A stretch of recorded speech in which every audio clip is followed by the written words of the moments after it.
परमात्मा श्री कृष्ण की वाणी गीता गुरु शिष्य संवाद है। अतः अर्जुन ने स्वीकार किया कि शिष्यस्तेहं साधिमाम त्वाम प्रपन्नम। भगवान, मैं आपका शिष्य हूँ, आपकी शरण हूँ। मुझे वो उपदेश दीजिए जिससे मैं परम श्रेय को प्राप्त हो जाऊं। अतः उस परम गुरु के चरणों में गीता आरंभ करने से पूर्व ये स्तुति गुरु वंदना प्रस्तुत की जा रही है। ओम श्री सद्गुरुदेव भगवान की जय।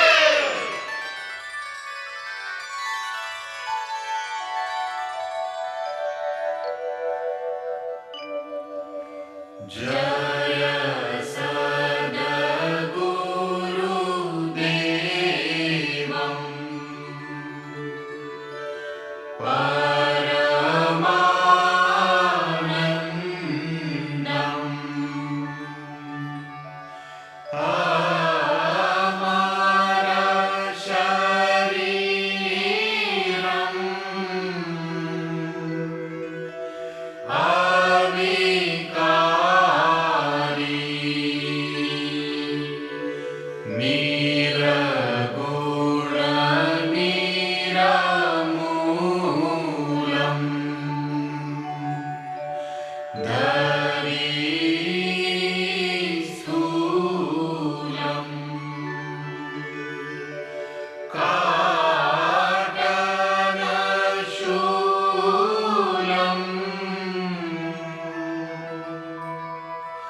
ओम जय गुरुदेव जय गुरुदेव जय गुरुदेव जय गुरुदेव ओम जय गुरुदेव जय गुरुदेव जय गुरुदेव जय गुरुदेव ओम जय गुरुदेव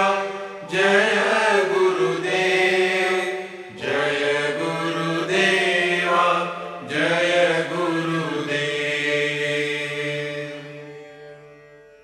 अमृतंश बहनों तथा भाइयों, जिन महापुरुष ने समस्त वेदों का संकलन किया, वेदांत शास्त्र का प्रवर्तन किया, महाभारत तथा भागवत जिनकी कृतियां हैं, उन्होंने शास्त्रों के रूप में किसी ग्रंथ को मान्यता दी तो वो है भगवान श्री कृष्णोक्त गीता।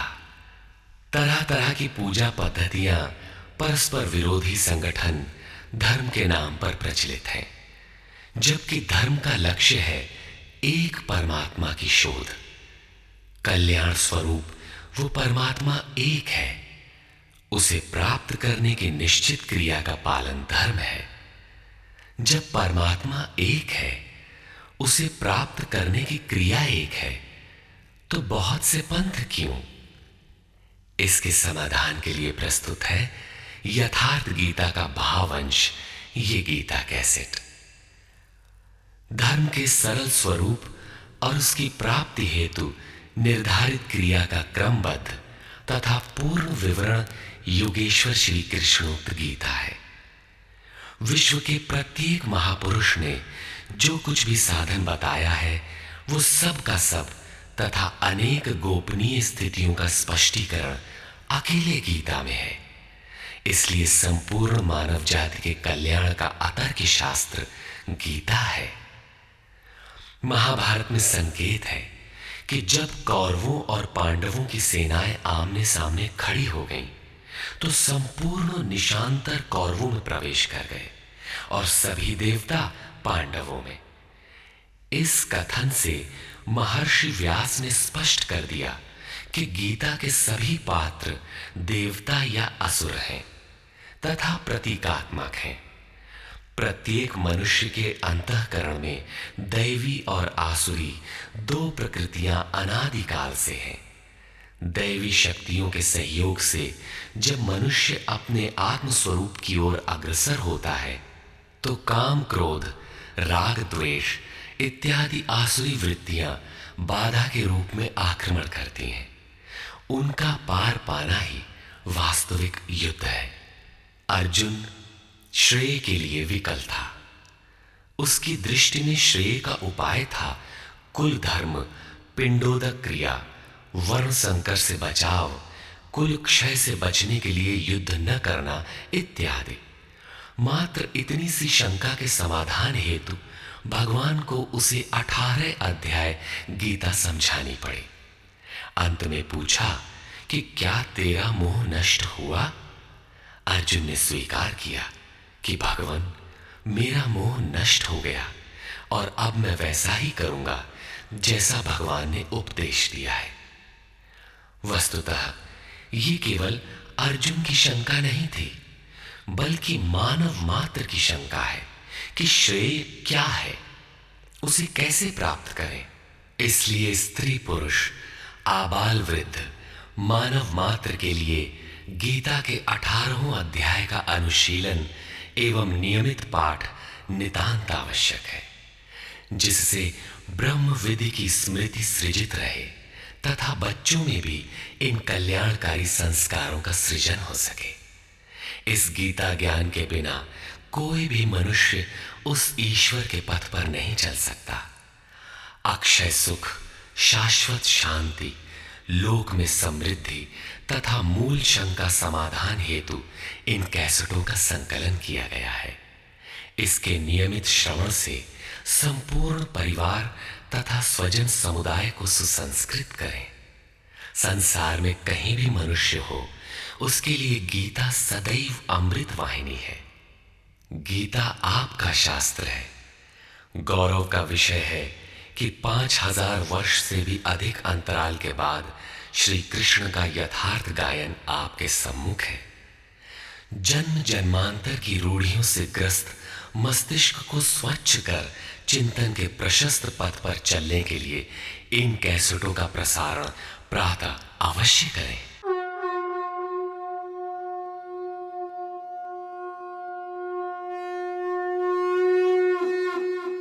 ओम श्री परमात्मने नमः। यथार्थ गीता, श्रीमद् भगवत गीता, अथ प्रथमो अध्यायः।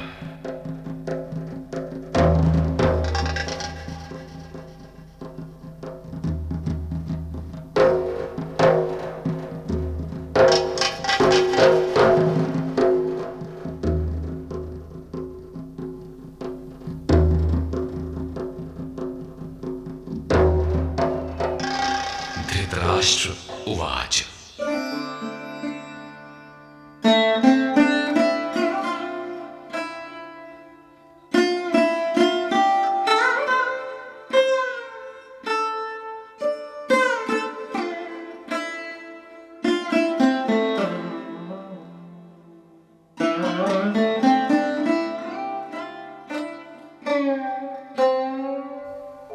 धर्मक्षेत्रे कुरुक्षेत्रे समवेता युयुत्सवः मामकाः पाण्डवाश्चैव किमकुर्वत संजय।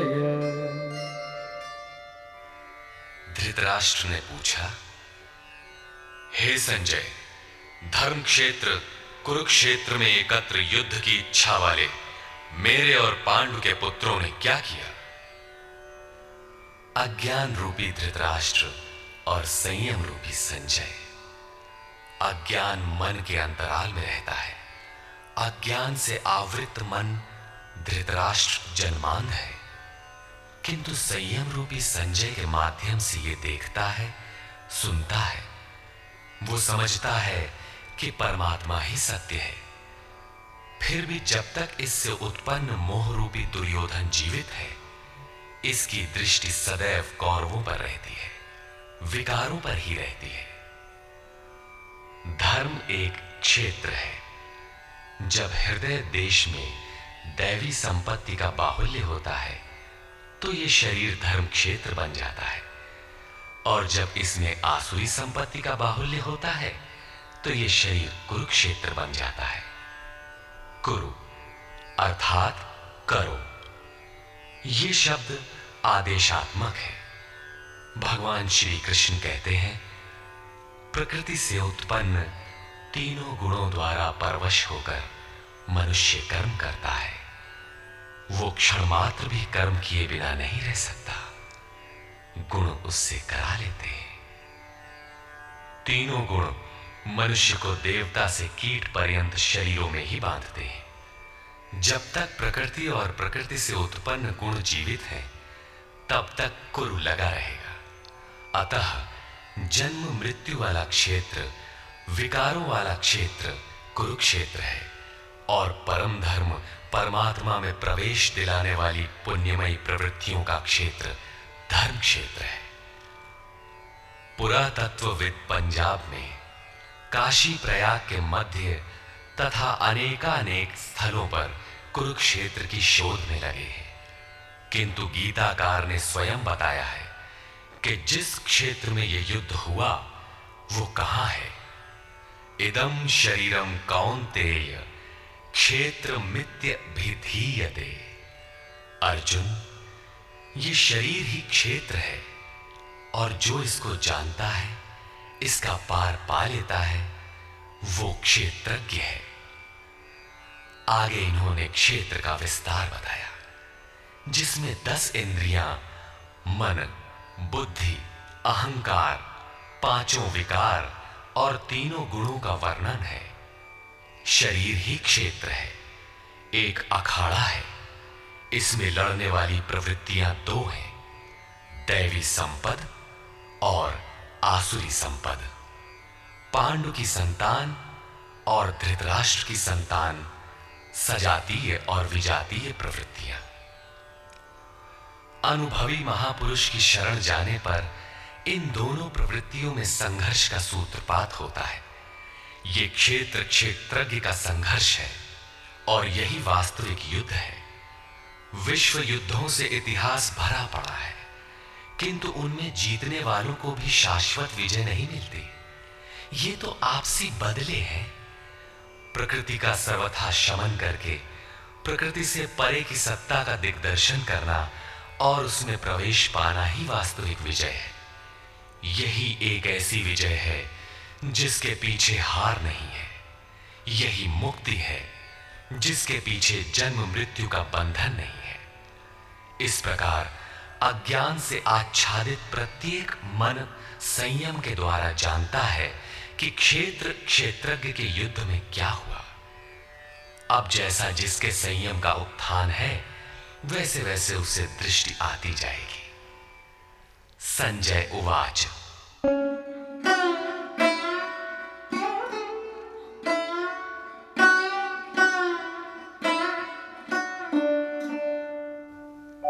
दृष्ट्वा तु पाण्डवानीकं व्यूढं दुर्योधनस्तदा आचार्यमुपसंगम्य राजा वचनमब्रवीत्। उस समय राजा दुर्योधन ने व्यूह रचना युक्त पांडवों की सेना को देखकर द्रोणाचार्य के पास जाकर ये वचन कहा।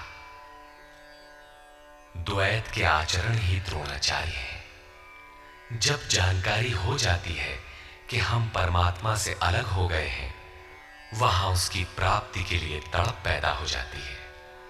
तभी हम गुरु की तलाश में निकलते हैं। दोनों प्रवृत्तियों के बीच यही प्राथमिक गुरु है। यद्यपि बाद के सद्गुरु योगेश्वर श्री कृष्ण होंगे, जो योग की स्थिति वाले होंगे। राजा दुर्योधन आचार्य के पास जाता है। मोह रूपी दुर्योधन। मोह संपूर्ण व्याधियों का मूल है। राजा है। दुर्योधन दुर अर्थात दूषित, योधन अर्थात वह धन। आत्मिक संपत्ति ही स्थिर संपत्ति है। उसमें जो दोष उत्पन्न करता है वो है मोह। ये प्रकृति की ओर खींचता है और वास्तविक जानकारी के लिए प्रेरणा भी प्रदान करता है। मोह है तभी तक पूछने का प्रश्न भी है, अन्यथा सभी पूर्ण ही हैं। अतः व्यूह रचना युक्त पांडवों की सेना को देखकर, अर्थात पुण्य से प्रवाहित सजातीय वृत्तियों को संगठित देखकर, मोह रूपी दुर्योधन ने गुरु द्रोण के पास जाकर यह कहा।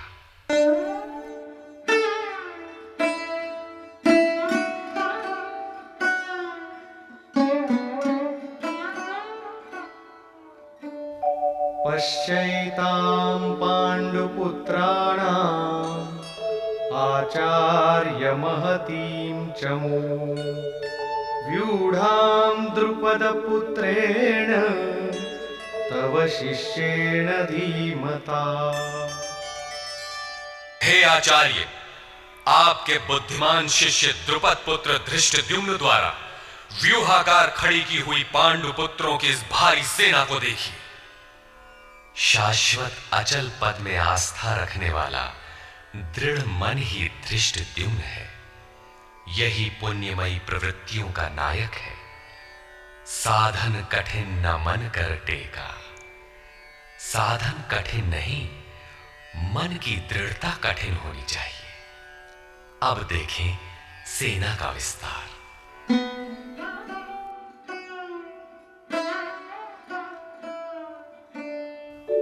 अत्र शूरा महेश्वासा भीमार्जुन समायुधि युयुधानो विराटश्च द्रुपदश्च महारथः।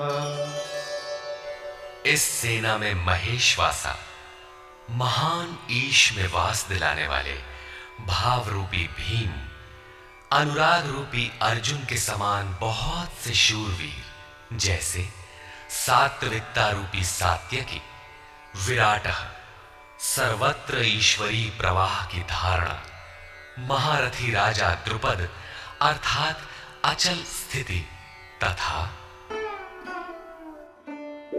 दृष्टकेतुश्चेकितानः काशीराजश्च वीर्यवान् पुरुजित् कुन्तिभोजश्च शैब्यश्च नरपुङ्गवः।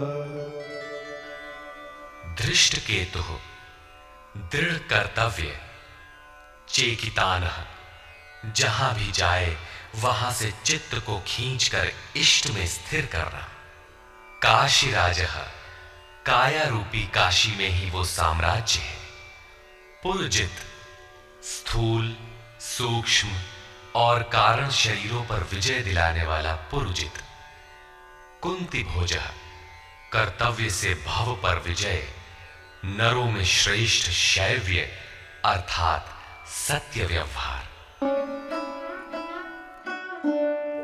युधामन्युश्च विक्रान्तः उत्तमौजाश्च वीर्यवान् सौभद्रो द्रौपदेयाश्च सर्व एव महारथाः। और पराक्रमी युधामन्यु, युद्ध के अनुरूप मन की धारणा, उत्तमौजाः शुभ की मस्ती, सुभद्रा पुत्र अभिमन्यु, जब शुभ आधार आ जाता है तो मन भय से रहित हो जाता है। ऐसा शुभ आधार से उत्पन्न अभय मन, ध्यान रूपी द्रौपदी के पांचों पुत्र वात्सल्य, लावण्य, सौम्यता, स्थिरता, सहृदयता, सब के सब महारथी हैं। साधन पथ पर संपूर्ण योग्यता के साथ चलने की क्षमताएं हैं। इस प्रकार दुर्योधन ने पांडव पक्ष के 15-20 नाम गिनाए, जो दैवी संपद के महत्वपूर्ण अंग हैं। विजातीय प्रवृत्ति का राजा होते हुए भी मोह ही सजातीय प्रवृत्तियों को समझने के लिए बाध्य करता है। दुर्योधन अपना पक्ष संक्षेप में कहता है, यदि कोई बाह्य युद्ध होता तो अपनी फौज बढ़ा चढ़ा कर गिनाता, विकार कम गिनाए गए, क्योंकि उन पर विजय पाना है, वे नाशवान है। केवल 5-7 विकार बताए गए, जिनके अंतराल में संपूर्ण बहिर्मुखी प्रवृत्ति विद्यमान है, जैसे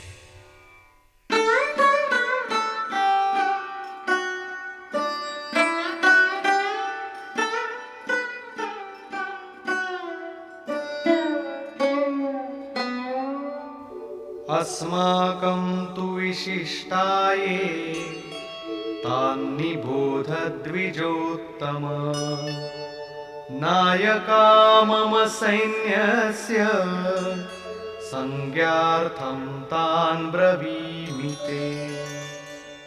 द्विजोत्तम, हमारे पक्ष में जो जो प्रधान हैं उन्हें भी आप समझ लें। आपको जानने के लिए मेरी सेना के जो नायक हैं उनको कहता हूं। बाह्य युद्ध में सेनापति के लिए द्विजोत्तम संबोधन असामयिक है। वस्तुतः गीता अंतःकरण की 2 प्रवृत्तियों का संघर्ष है, जिसमें द्वैत का आचरण ही द्रोण है। जब तक हम लेश मात्र भी आराध्य से अलग हैं, तब तक प्रकृति विद्यमान है, द्वैत बना है। इस द्वीप पर जय पाने की प्रेरणा प्रथम गुरु द्रोणाचार्य से मिलती है। अधूरी शिक्षा ही पूर्ण जानकारी के लिए प्रेरणा प्रदान करती है। वो पूजा स्थली नहीं, वहां शौर्य सूचक संबोधन होना चाहिए। विजातीय प्रवृत्ति के नायक कौन कौन हैं?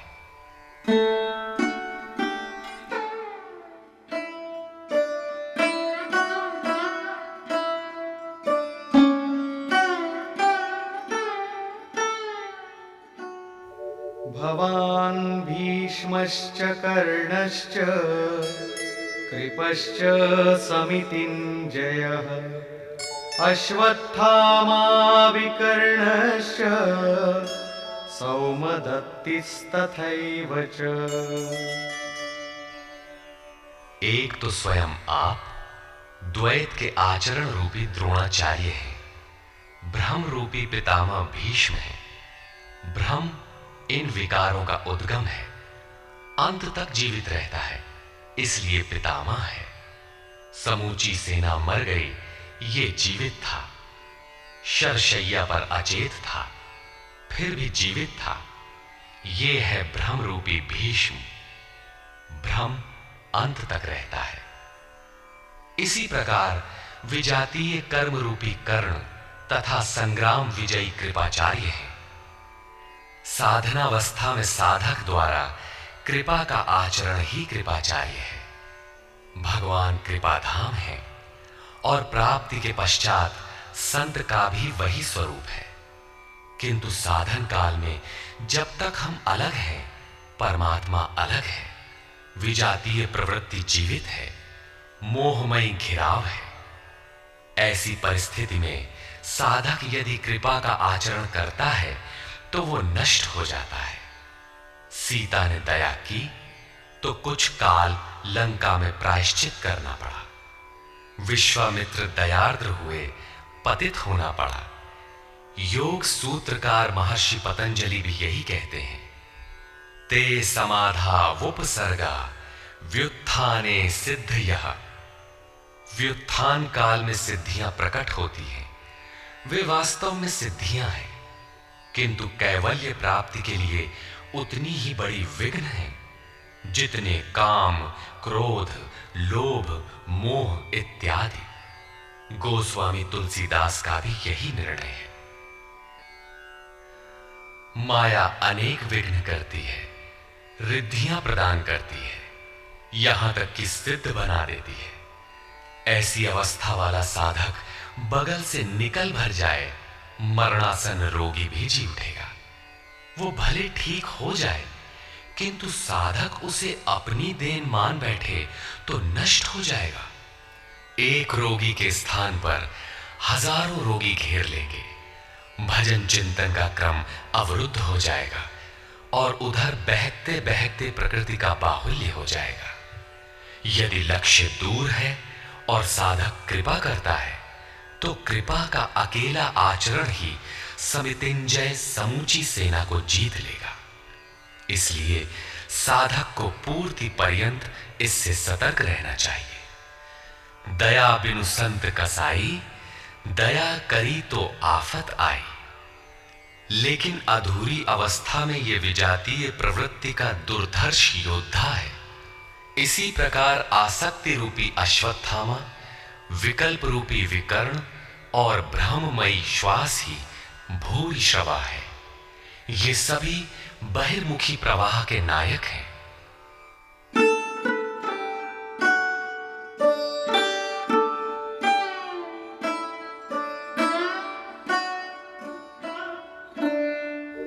अन्ये च बहवः शूराः मदर्थे त्यक्तजीविताः नानाशस्त्रः प्रहरणाः सर्वे युद्धविशारदाः।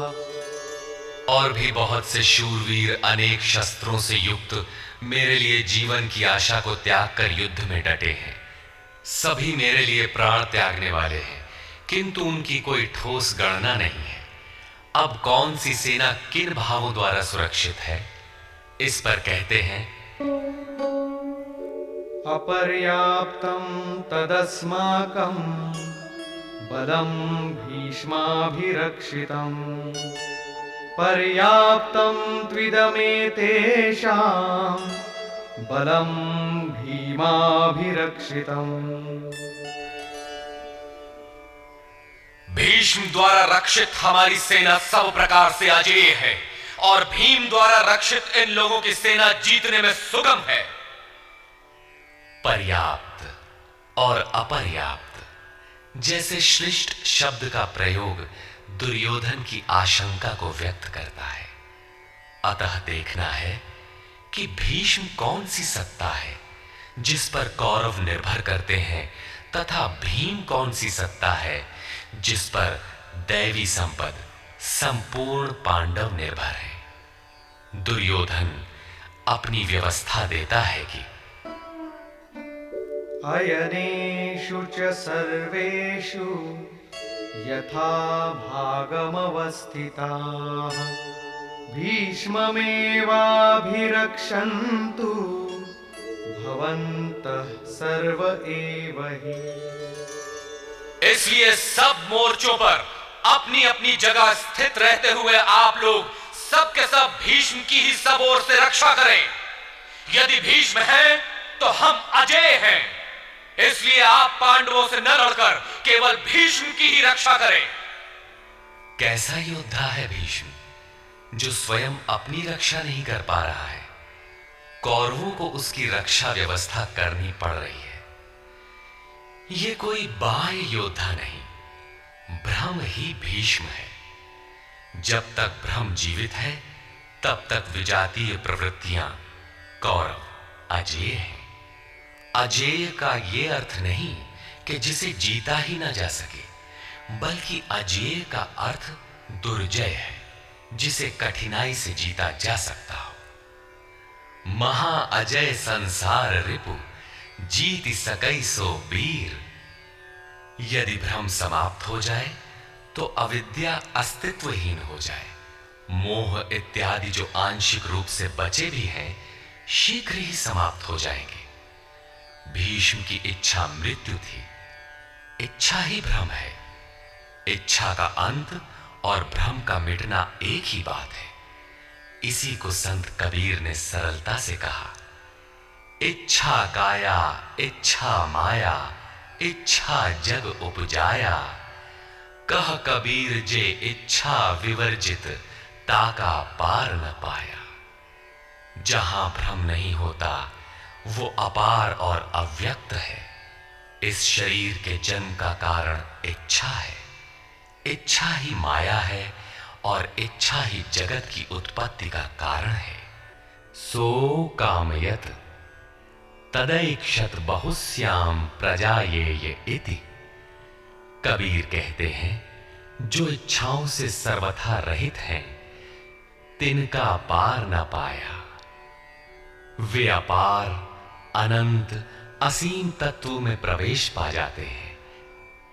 यो कामो निष्काम आप्त काम आत्म कामो न तस्य प्राणा उत्क्रामंति ब्रह्म वसन ब्रह्माप्येति।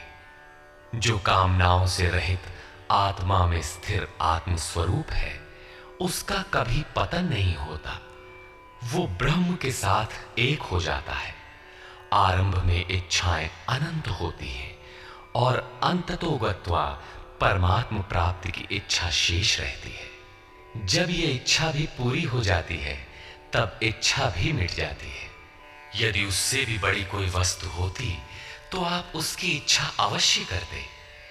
जब उससे आगे कोई वस्तु है ही नहीं तो इच्छा किसकी होगी। जब प्राप्त होने योग्य कोई वस्तु अप्राप्त न रह जाए तो इच्छा भी समूल नष्ट हो जाती है और इच्छा के मिटते ही ब्रह्म का सर्वथा अंत हो जाता है। यही भीष्म की इच्छा मृत्यु है। भीम द्वारा रक्षित इन लोगों की सेना जीतने में सुगम है। भाव रूपी भीम भावे विद्यते देवः भाव में वो क्षमता है कि अविदित परमात्मा भी विदित हो जाता है। भाववस्य भगवान सुख निधान करुणा अयन। श्री कृष्ण ने इसे श्रद्धा कहकर संबोधित किया है। भाव में वो क्षमता है कि भगवान को भी वश में कर लेता है। भाव से ही संपूर्ण पुण्यमयी प्रवृत्ति का विकास है। ये पुण्य का संरक्षक है तो इतना बलवान कि परम देव परमात्मा को संभव बनाता है, किंतु साथ ही इतना कोमल भी है कि आज भाव है तो कल अभाव में बदलते देर नहीं लगती। इष्ट में लेश मात्र भी त्रुटि प्रतीत होने पर भाव डगमगा जाता है। पुण्यमयी प्रवृत्ति विचलित हो उठती है, इष्ट से संबंध टूट जाता है। इसलिए भीम द्वारा रक्षित इन लोगों की सेना जीतने में सुगम है। महर्षि पतंजलि का भी यही निर्णय है। स तु दीर्घकाल नैरंतर ये सत्कारा सेवितो दृढ़ भूमि। दीर्घ काल तक निरंतर श्रद्धा भक्ति पूर्वक किया हुआ साधन ही दृढ़ हो पाता है।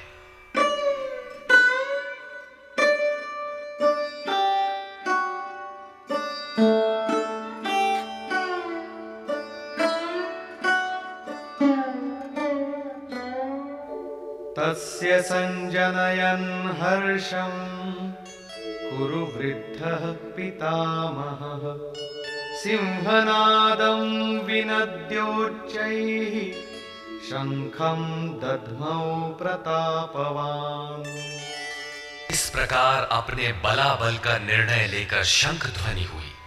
शंख ध्वनि पात्रों के पराक्रम की घोषणा है कि जीतने पर कौन सा पात्र आपको क्या देगा। कौरवों में वृद्ध प्रतापवान पितामह भीष्म ने उस दुर्योधन के हृदय में हर्ष उत्पन्न करते हुए उच्च स्वर से सिंहनाद के समान भयप्रद शंख बजाया। सिंह प्रकृति से भयावह पहलू का प्रतीक है। घोर जंगल के नीरव एकांत में शेर की दहाड़ कान में पड़ जाए तो रोंगटे खड़े हो जाएंगे, हृदय कांपने लगेगा। यद्यपि शेर आपसे मीलों दूर है। भय प्रकृति में होता है, परमात्मा में नहीं। वो तो अभय सत्ता है। भ्रम रूपी भीष्म यदि विजयी होता है तो प्रकृति के जिस भयारण्य में आप हैं उससे भी अधिक भय के आवरण में बांध देगा। भय की एक परत और बढ़ जाएगी, भय का आवरण घना हो उठेगा। ये भ्रम इसके अतिरिक्त और कुछ नहीं दे सकेगा। अतः प्रकृति से निवृत्ति ही गंतव्य का मार्ग है। संसार में प्रवृत्ति तो भवाटवी है, घोर अंधकार की छाया है। इसके आगे कौरवों की कोई घोषणा नहीं है। कौरवों की ओर से कई बाजे एक साथ बजे, किंतु कुल मिलाकर वे भी भय ही प्रदान करते हैं, इससे अधिक कुछ नहीं। प्रत्येक विकार कुछ न कुछ भय तो देता ही है। इसलिए उन्होंने भी घोषणा की। ततः शंखाश्च भैर्यश्च पणवानक गोमुखाः सहसैवाभ्यहन्यन्त सशब्दस्तु मूलोऽभवत्। तदनंतर अनेक शंख, नगारे, ढोल और नरसिंहादि बाजे एक साथ ही बजे। उनका शब्द भी बड़ा भयंकर हुआ। भय का संचार करने के अतिरिक्त कौरवों की कोई घोषणा नहीं है। बहिर्मुखी विजातीय प्रवृत्ति सफल होने पर मोहमय बंधन और घना कर देती है। अब पुण्यमयी प्रवृत्तियों की ओर से घोषणाएं हुई, जिनमें पहली घोषणा योगेश्वर श्री कृष्ण की है।